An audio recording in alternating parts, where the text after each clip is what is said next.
Ngayong National Anti-Video Piracy Month, umaasa ang mga film producer na maisasalba ang naghihingalong Filipino movie at music industry sa pamagitan ng patuloy na paghahabol sa mga namimirata. Noong 2014, nasa mahigit 2 milyong piraso ng mga piniratang optical disc ang nakumpiska ng OMB o ng Optical Media Board. May report si Sherry Ann Torres. Ang pelikulang General Luna na tungkol sa buhay ng bayaning si Antonio Luna, certified blockbuster hit na. Ayon sa isa sa mga producer ng pelikula, ito na raw ang highest grossing historical film na kumita na mahigit 172 million pesos sa takilya. Malaking tulong nga raw ito para sa pinaplano nilang susunod na mga pelikula tungkol sa mga bayani. Ang ating sarili. Pero ang nakalulungkot, nagkalat na rin ang mga piniratang kopya nito. Pati ang tumetrending ngayong kalye serye ng Itbulaga, pinirata na rin. Kasi yung nagde-deliver dito, mga ganito single. Mga ilang piraso po nun? Minsan 100 pagka bago. Etong General Luna, kailan po dumating sa inyo yan? Tagal-tagal na.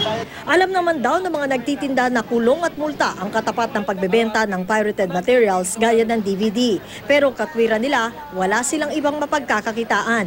Sinubukan namin makapanayam ang Optical Media Board tungkol sa problema ng pamimirata sa bansa. Pero nasa board meeting daw ang mga opisyal nito. Pero sa datos na nakuha ng GMA News Research sa Intellectual Property Office mula January hanggang March 2014, nasa 2.27 bilyong piraso na optical disc na nagkakahalaga ng 777.5 million pesos ang nakumpiska ng OMB. Nakasaad naman sa 2014 International Intellectual Property Alliance Report ang pagtaas ng bilang ng mga iligal na naire-record na US motion picture sa Pilipinas noong 2013.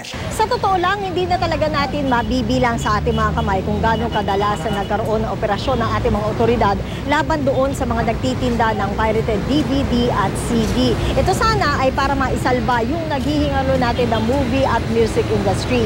Kaya lang naging mas mahirap ang sitwasyon ngayon sa mga otoridad. Dahil ang epekto ng mga pagre-raid na ito, naging commando style na yung pagbebenta. Yung dati na nasa establishmento, ngayon tahimik o kaya ay sikretohan na lamang na ibinebenta doon sa mga lugar na nagbebenta dito, habang yung iba naman inilalako na sa mga bahay-bahay. Ang ilang nakakwentuhan namin, bagamat aminadong minsan na rin nakapanood ng piniratang pelikula, alam daw na sa huli, sila rin ang lugi. Malabo eh. Malabo. At saka tumatalon. Hindi po maganda kasi pagkasal hindi kami nakakatulong sa industriya. Kaya tinigil po lang, nanonood lang kami sa sinihan. Sherry Ann Torres, GMA News.